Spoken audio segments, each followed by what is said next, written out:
বাংলার মুখ আমি দেখিয়াছি, তাই আমি পৃথিবীর রূপ খুঁজিতে যাই না আর।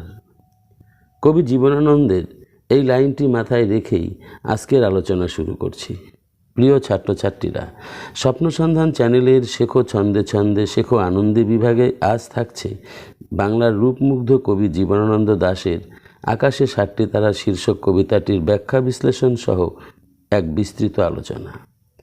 নবম শ্রেণীর চতুর্থ পাঠের অন্তর্ভুক্ত এই কবিতাটি আসন্ন পরীক্ষাগুলিতে খুবই গুরুত্বপূর্ণ হয়ে উঠবে। এখান থেকে কোনো না কোনো প্রশ্ন থাকবে। আর এই ভিডিওটি তোমরা যদি মনোযোগের সাথে দেখো তাহলে যে কোনো প্রশ্নের উত্তর করতে পারবে। অতএব বুঝতেই পারছো এই ভিডিওটি তোমাদের ক্ষেত্রে কত গুরুত্বপূর্ণ হতে যাচ্ছে। তাই বলি, প্রথম থেকে শেষ পর্যন্ত ভিডিওটি অত্যন্ত মনোযোগের সাথে দেখো। আমি যে তথ্যগুলি পরিবেশন করব, যেভাবে বোঝাবো, তা তোমাদের জন্য যথেষ্ট উপযোগী। এবার বলছি কবি এবং কবিতা সম্পর্কে। কবি এবং কবিতা। কবি জীবনানন্দ দাশ ও তার কবিতা সম্পর্কে যে তথ্যগুলি এখন পরিবেশিত হচ্ছে সেগুলি মাথায় রাখবে।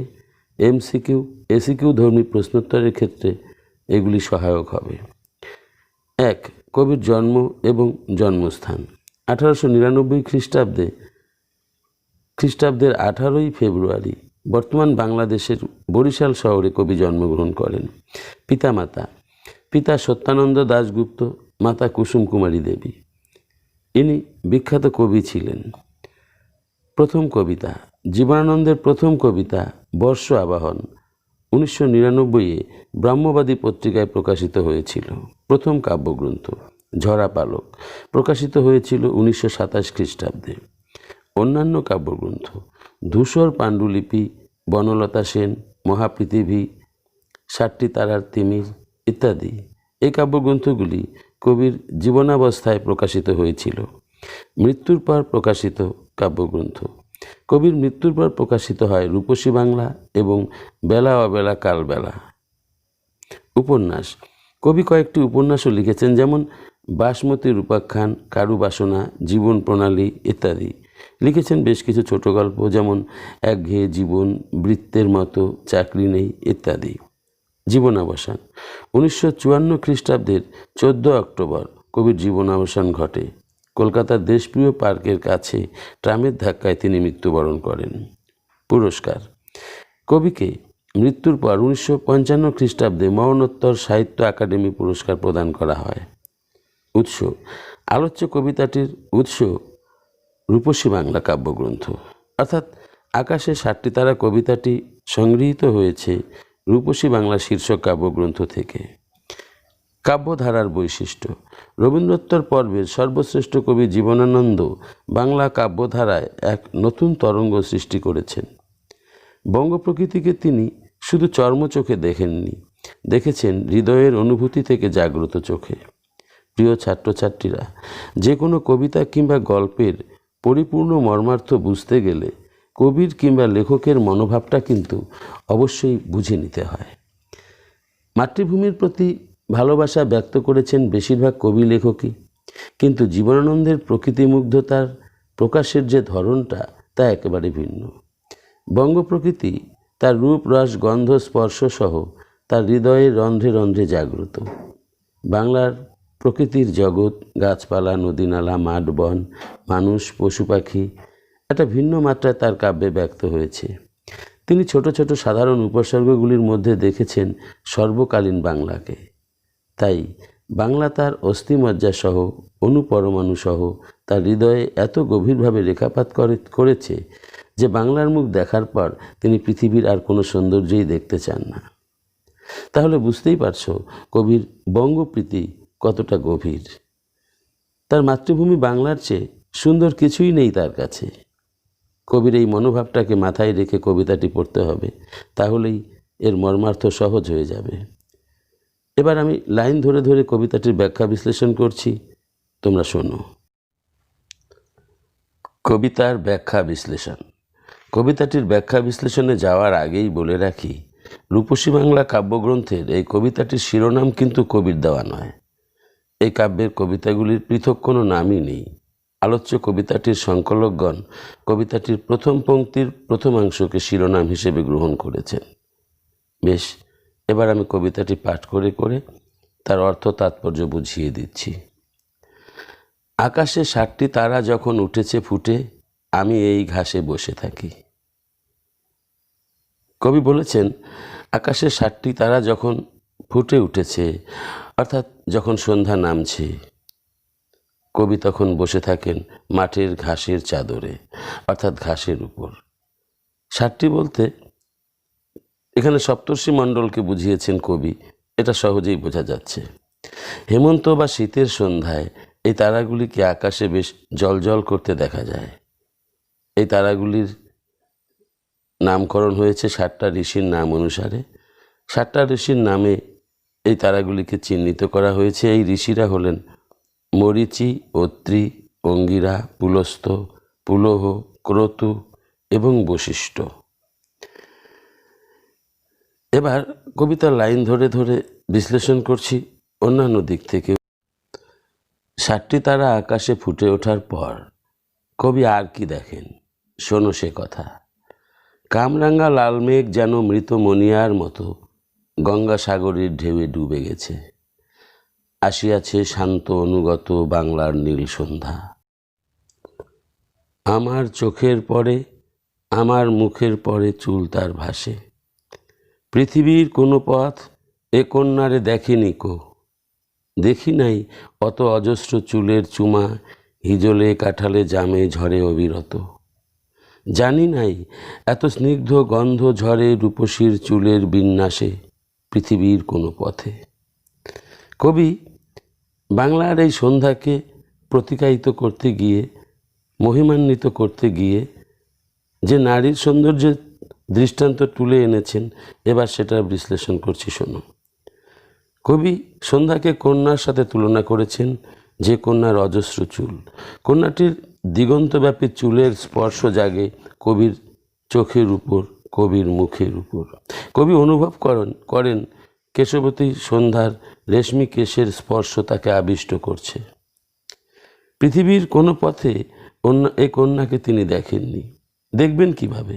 এই যে বাংলার নিজস্ব সম্পদ, এই কেশবতী কন্যা, তাকে যে শুধু বাংলাতেই দেখা যায়। সন্ধ্যার অন্ধকার জাগে হিজলে, কাঁঠালে, জামে, অর্থাৎ এই গাছগুলি সন্ধ্যার অন্ধকারে ডুবে যেতে থাকে। কবি সন্ধ্যার অন্ধকারে ডুবে যাওয়ার এই চিত্রটিকেই অজস্র চুলের চুমা বলে বর্ণনা করেছেন। এ চুম্বন যেন অবিরত ঝরে পড়ে এই গাছগুলির উপর। এখানে একটা স্নিগ্ধতার আবেশ তৈরি করেছেন কবি। কবি জানেননি, কবি শোনেননি, কবি দেখেননি পৃথিবীর কোথাও এত সান্ধ্য স্নিগ্ধতা ঝরে পড়তে পারে, এত সুগন্ধ ঝরে পড়তে পারে শুধু বাংলাতেই। রূপসী কেশবতী কন্যার চুলের বিন্যাস শুধু বাংলাতেই দেখা যায়। সন্ধ্যা এত মনোমুগ্ধকর হতে পারে শুধু বাংলাতেই। সন্ধ্যার এই সৌন্দর্য একেবারে বাংলার নিজস্ব সম্পদ। এ কথা বোঝাতে গিয়েই কিছু কিছু নিজস্ব বৈশিষ্ট্য, বাংলার কিছু নিজস্ব বৈশিষ্ট্য কবি তুলে ধরেছেন। এবার তা আমি ব্যক্ত করছি, তোমরা শোনো। নরম ধানের গন্ধ, কলমির ঘ্রাণ, হাঁসের পালক, স্বর, পুকুরের জল, চাঁদা সরপুটিদের মৃদু ঘ্রাণ, কিশোরীর চাল ধোয়া ভিজে হাত, শীত হাতখান, কিশোরের পায়ে দলা মুথা ঘাস, লাল লাল বটের ফলের ব্যথিত গন্ধের ক্লান্ত নীরবতা, এরই মাঝে বাংলার প্রাণ। আকাশে 7টি তারা যখন উঠেছে ফুটে, আমি পাই টের। কৃষিপ্রধান বাংলার প্রধান শস্য ধান। অঘ্রাণে ধানের সুঘ্রাণে বাংলা আমোদিত হয়। নরম ধানের গন্ধে আমোদিত হয় বাংলা। বাংলার খালে বিলে কলমি শাকের বিস্তার, কলমি শাকের গন্ধ। আমরা পুকুরের ধারে ধারে বিচরণরত হাঁসের পালক ঝরে পড়তে দেখি। স্বর অর্থাৎ স্বরবন, অর্থাৎ খাগড়া বন, পুকুরের জল, চাঁদা মাছ, সরপুটিদের মৃদু ঘ্রাণ, মিষ্টি জলে তাদের সাঁতার কাটার চিত্র, এসব বঙ্গ প্রকৃতির সর্বকালীন নিজস্ব চিত্র। এই চিত্রগুলি বলে দেয় এটা বাংলা। এই চিত্রগুলির মধ্যেই রয়েছে বাংলার আত্মপরিচয়। গার্হস্থ্য বাংলায় স্নেহময়ী কর্মপরায়ণা কিশোরীর চাল ধোয়া হাতের স্পর্শও যেন জেগে থাকে, শীতার্ত হাত। এ হাতে যেন স্নেহ আছে মিশে। এ কন্যা যেন নিতান্তই বাংলারই কন্যা। দুর্দান্ত কিশোরের পায়ে দলা মুথা ঘাস, বর্ষণ ক্লান্ত দিনে ঝরে পড়া পরিপক্ক বটের ফলের গন্ধ, এই গন্ধে যেন একটা ক্লান্ত হয়ে থাকা একটা নীরবতার স্পর্শ পাওয়া যায়। কবি বলেছেন ক্লান্ত নীরবতা। উল্লিখিত যাবতীয় উপসর্গে, যাবতীয় চিত্রে ব্যক্ত হয়েছে কিন্তু বাংলারই আত্মপরিচয়। এই চেনা ছবিগুলিতেই আছে বাংলার বৈশিষ্ট্য, বাংলার প্রাণ। কবি এটা অনুভব করেন, মনে প্রাণে অনুভব করেন যখন আকাশে 7টি তারা ফুটে ওঠে, তিনি ঘাসের উপর বসেন। স্নিগ্ধ মস্তিষ্কে তিনি অনুভব করেন বাংলার নিজস্বতাকে। অপরূপ সৌন্দর্য আর বিচিত্র গন্ধের মধ্যে তিনি বাংলার প্রাণের সন্ধান পান, তিনি পরিতৃপ্ত বোধ করেন। প্রিয় ছাত্রছাত্রীরা, কবি জীবনানন্দের কবিতা যেন কথা বলা চিত্রমালা। একের পর এক চিত্রের উপস্থাপন তার কবিতার বৈশিষ্ট্য। তার কবিতার বলার কথাগুলি বলে যায় এই চিত্রমালাই। তার পরিবেশিত চিত্রগুলি তার কবিতার কথা বলে। এখানেই তার অনন্যতা। বাংলার প্রকৃতিকে এতখানি কথা বলা বাংলা হিসেবে তুলে ধরতে পারেননি কেউই। যাই হোক, এই কবিতা থেকে প্রচুর এমসিকিউ এবং এসিকিউ ধরনের প্রশ্নের সম্ভাবনা আছে। কবিতাটি অত্যন্ত মনোযোগের সাথে পড়ো, অত্যন্ত নিখুঁতভাবে পড়ো এবং রচনাধর্মী প্রশ্নের মধ্যে যে প্রশ্নগুলি আসতে পারে, যে প্রশ্নগুলির কথা মাথায় রেখে তোমরা কবিতাটি পড়বে বা প্রশ্নোত্তরের চর্চা করবে, তা হলো 1. আকাশে 7টি তারা কবিতায় বাংলার সন্ধ্যার যে চিত্র কবি ফুটিয়ে তুলেছেন তার বর্ণনা দাও। 2. আকাশে 7টি তারা কবিতাটির নামকরণের সার্থকতা বিচার করো। 3.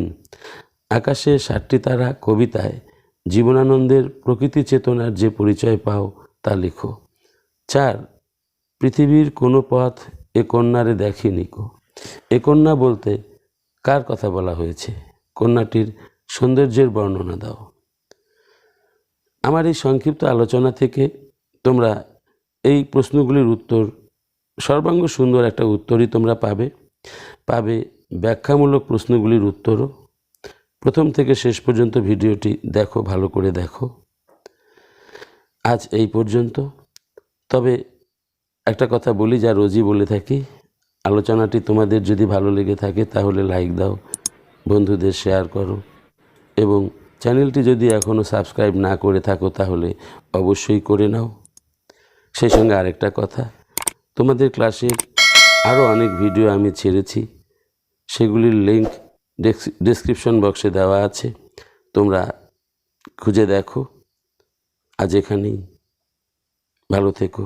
ভালো থেকো তোমরা সবাই।